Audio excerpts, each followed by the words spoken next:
Hi මේ තියෙන අපේ ලංකාවේ ට්‍රිප් එකේ දෙවනි දවස. උදෙන්ම වෑන් එක ආව අපේ හොටෙල් එක ළඟට අපිව පිකප් කරගන්න. අපි ගියේ අයිලන්ඩ් හොපින් වලට. සාමාන්‍යයෙන් අයිලන්ඩ් හොපින් යන බෝට්ස් උදෙන්ම පිටත් වෙනවා. ඒ නිසා උදේ 8ක් 9ක් අතර වෙනකොට අපි අයිලන්ඩ් හොපින් කරන තැනට ඇවිල්ලා ඉන්න ඕන. අපිටත් ඉතින් ලොකු අයිඩියා එකක් තිබුණේ නැහැ මොකද මේ අයිලන්ඩ් හොපින් කියන්නේ කියලා. මේක ඇත්තටම ස්පීඩ් බෝට් රයිඩ් එකක්. මේකෙදී බෝතේ තියෙන දූපත් කීපයකට අපි එක්කගෙන යනවා. මුලදී යන්නේ හෙමින් මේ බලන්නකො මේ ගානට වගේ හෙමින් තමයි යන්නේ. පස්සේ ටිකකින් බලන්නකො වෙන වැඩේ.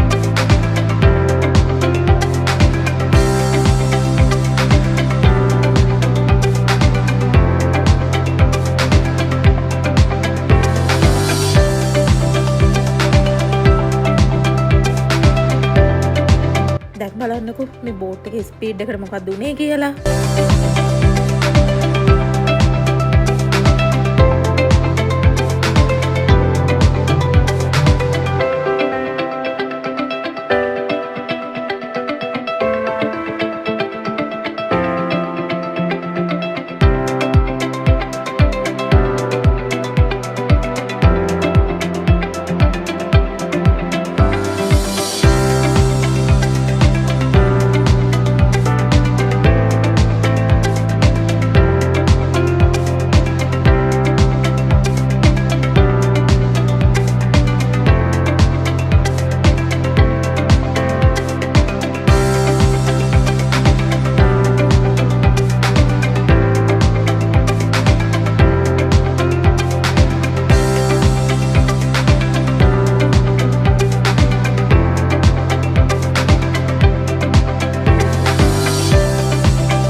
පැත්තට පොඩ්ඩක් ඇවිදන් යන්න තියෙනවා.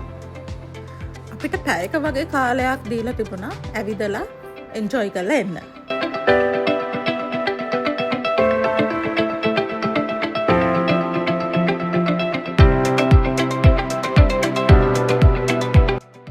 මෙන්න මේ වගේ ලස්සන ලේක් එකක් තිබුණා.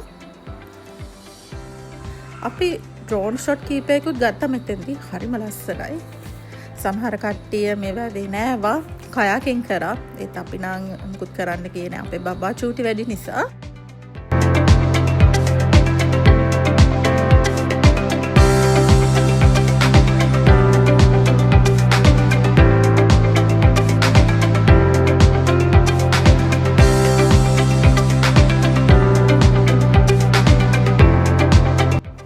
අපි ගියේ මෙන්න මේ දූපතට. ඒකෙදි නම් අපිට වීඩියෝස් මුකුත් ගන්න බැරි වුණා. මොකද අපේ පළවෙනි ඩ්‍රෝන් එක අපි දාලා ගියේ මෙතෙන්. පැය 3-4ක් විතර මේ රයිඩ් එක තිබුණා. ඊට පස්සේ අපි ආපහු එන්න පිටත් වුණා. එහෙනම් එච්චරයි බයි.